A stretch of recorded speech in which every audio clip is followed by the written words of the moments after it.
Lives of the prophets, let's learn from them. Let's learn from them. Lives of the prophets, lives of the prophets, lives of the prophets, lives of the prophets, lives of the prophets. الحمد لله رب العالمين والصلاة والسلام على سيد الأنبياء والمرسلين أما بعد فأعوذ بالله من الشيطان الرجيم بسم الله الرحمن الرحيم الصلاة والسلام عليك يا رسول الله وعلى آلك وأصحابك يا حبيب الله الصلاة والسلام عليك يا نبي الله وعلى آلك وأصحابك يا نور الله. There are many virtues and blessings of reciting salat upon the best of creation sallallahu alayhi wa alihi wasallam. The Messenger of Allah sallallahu alayhi wasallam has stated that a person who recites durood 50 times daily, I will shake hands with that individual on the Day of Judgment. And it has been proven from blessed narrations that whatever the Messenger of Allah sallallahu alayhi wasallam's blessed hand touched in this world, it became Mubarak, it became Mukarram, meaning if he touched a piece of cloth, fire was unable to burn that piece of cloth. Similarly, if he sallallahu alayhi wasallam touched food, then that food had so much barakah in it that so many people would eat, so many ashab would eat from it, and it would not reduce in quantity. This is the blessing of reciting salutations upon the Messenger of Allah sallallahu alayhi wasallam, that a person's life becomes more meaningful, there becomes more barakah in a person's life. So we should try to make a habit of reciting as much salutations as we can. Sallu ala al-Habib sallallahu ta'ala ala Muhammad sallallahu alayhi wa sallam. Welcome back to the program, The Lives of the Anbiya, Lives of the Prophets alayhi wa salatu wa salam, in which we talk about the biographies of the Prophets, we talk about lives of the Prophets, we talk about those specific incidents which changed the course of history. We look at significant events from these Anbiya's life. And we are currently talking about none other than Sayyidina Ibrahim alayhi salatu wassalam, who is also a member of the Ulul Azm Nabis, meaning there are 5 such prophets who Allah subhanahu wa ta'ala has given a higher rank and a higher status than the other Nabis. Now, carrying on with the story of Prophet Ibrahim alayhi salatu wassalam, let's look at some of the significant events which took place in his life. Prophet Ibrahim alayhi salatu wasalam migrated to Ash-Sham from Iraq via Egypt. Now, what used to happen in Egypt was that there was a cruel king. And what this king used to do was that if he found that there is a married couple in the vicinity in his kingdom, he would make the man divorce his wife and he would engage in activities with her. And if the man he rejected, then he would kill that man. But he had one condition, and that condition was that if they turned out to be brothers and sisters, then he would leave them alone. When Sayyidina Ibrahim alayhi salatu wasalam, he entered this city, he entered this kingdom, news got to the king that there is Ibrahim has entered this land and he has a very beautiful woman alongside him. So the king sent to capture his wife, upon which Ibrahim alayhi salatu wasalam said that she is my sister. He meant in relation to this that she is my sister in faith, meaning every single Muslim is brother and sister under the umbrella of Islam and Deen. So this is what he meant by this. However, the king ignored this and he captured Sayyidatuna Sarah radiallahu anha. And what happens is Sayyidatuna Sarah radiallahu anha is there, and the king tries to approach Sayyidatuna Sarah. And Sayyidatuna Sarah, she performs wudu, she comes out and she says, Ya Allah, I seek refuge from you, I seek refuge in my chastity, I want you to protect me. As soon as she said this, that king, he started to choke and he was not able to breathe and he fell to the ground. And Sayyidatuna Sarah, she made dua again. She goes, Ya Allah, do not kill this individual, as people will say that I murdered him. When he came back to his health, he once again moved closer to Sayyidatuna Sarah. She once again performed wudu. And she said, Oh Allah, if I have embraced faith in you and your Prophet and have only saved my chastity for my husband, then do not allow this disbeliever to empower me. When she made dua for the second time, the same thing happened. He started to become strangulated. He was unable to breathe. He started falling on the ground as if he was going to die. And she made this dua again that, Ya Allah, if he dies, it will be said that I killed him. When the king recovered for the second or third time, the king turned to Sayyidatuna Sarah and she said that indeed somebody has sent a rebellious jinn to me due to which all of this is happening. Therefore he left Sayyidatuna Sarah radiallahu anha and she came to Prophet Ibrahim alayhi salatu wasalam. It is also mentioned in another narration when Sayyidatuna Sarah radiallahu anha arrived before the king tried to move closer to her. He tried to take hold of her hand, and as soon as he lifted his hand, he became paralyzed. And when he moved away from her, he said to her, "Pray for me and I shall not harm you." Sayyidatuna Sarah radiallahu anha prayed to Allah Almighty and his hand became healed. He tried to take hold of her again, but the same thing happened again. His hand became paralyzed and was stiffer than before. He then recovered. He then called one of his gods and said that you have not brought a human to me, but rather you have given me a jinn.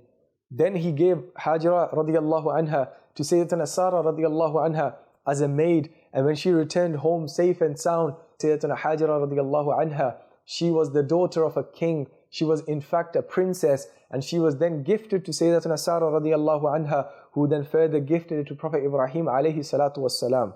After this incident, Prophet Ibrahim alayhi salatu wassalam traveled from Egypt to the blessed lands of Asham, and acting upon Prophet Ibrahim's advice, Sayyidina Lut alayhi salatu wassalam set out towards the land of Ghor and settled in the city of Sodom. At that time it was the biggest city of the region, but unfortunately its residents were disbelievers and transgressors. Prophet Ibrahim alayhi salatu wassalam, he did not have any children at this stage, and when he reached the holy lands, he supplicated in the court of Allah Almighty, and he said, "O my Rabb, grant me pious offspring that help me call towards the true religion and worship you, and in whom I may find comfort in foreign land." And it is stated in the Holy Quran, Bismillahir Rahmanir Rahim, "Rabbi habli min as-salihin," that, "O my Lord, bestow upon me righteous offsprings." This was the offspring of Sayyidina Ibrahim alayhi salatu wassalam, through which Allah subhanahu wa ta'ala granted them beautiful children. Sayyidatuna Sarah radiallahu ta'ala anha, she was infertile. She was not able to have any children. And it is for this reason that she gave Sayyidatuna Hajra radiallahu ta'ala anha to Prophet Ibrahim alayhi salatu wassalam. And she said that, "May Allah subhanahu wa ta'ala bless you and grant you children through her." So Prophet Ibrahim alayhi salatu wassalam, he married her.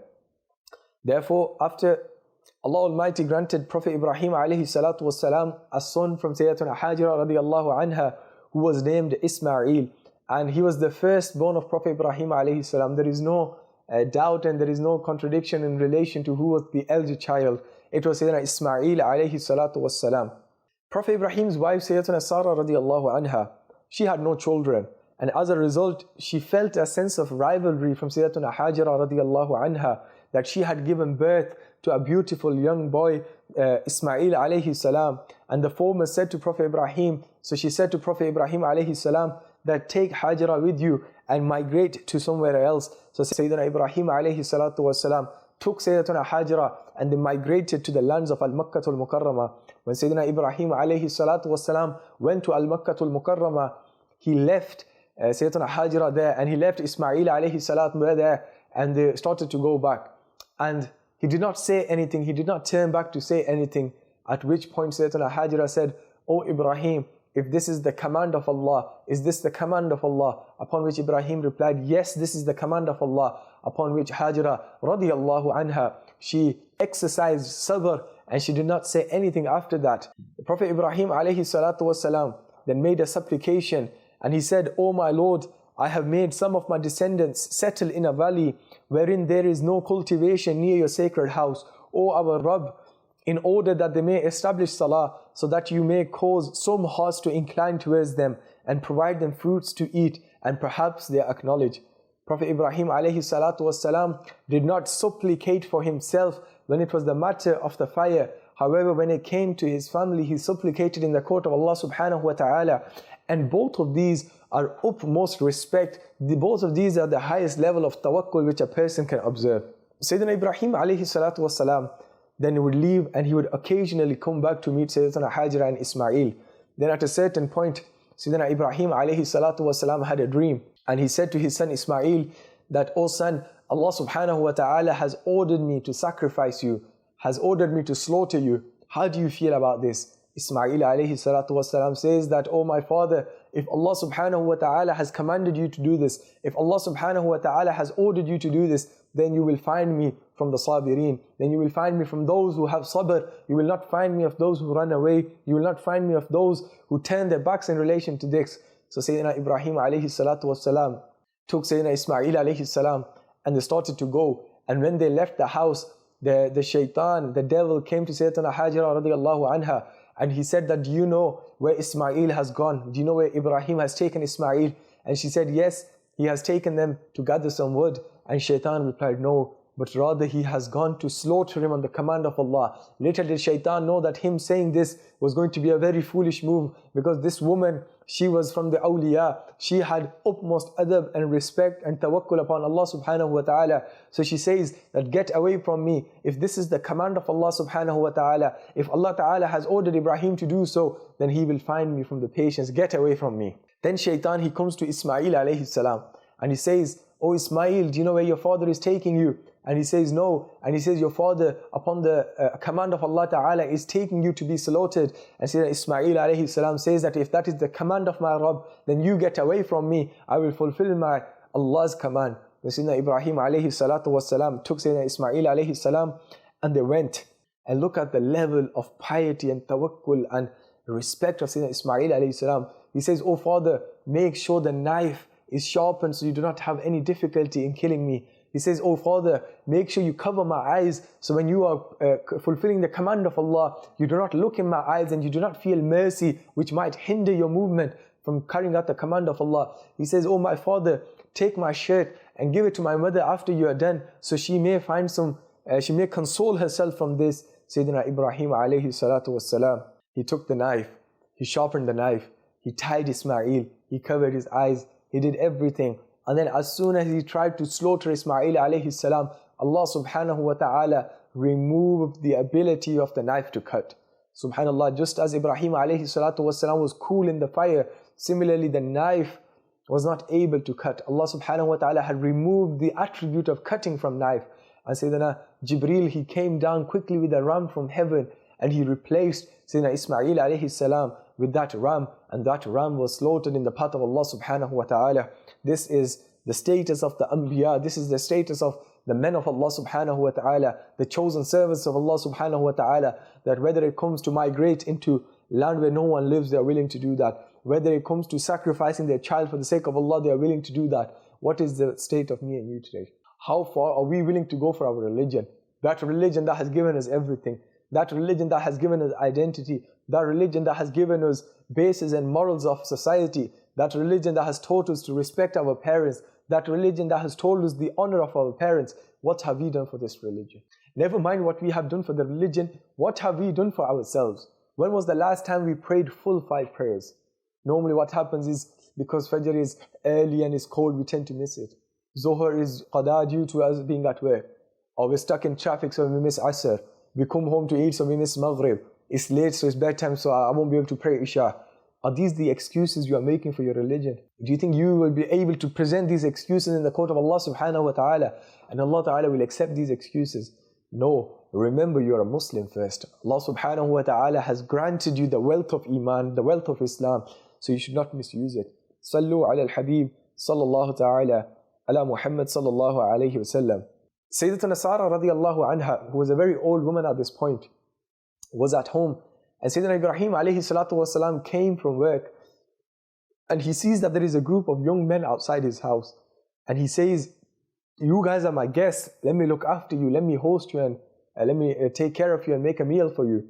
So he took them inside his house, he prepared a very exquisite and beautiful meal for them. And the fact that no guest had came to the house of Ibrahim for the past 15 days, he was excited for this. But after a short while, Ibrahim alayhi salatu wasalam notices that these guests, they are not extending their hands out to food, which he found very strange. So he says to them that, why are you not taking any food?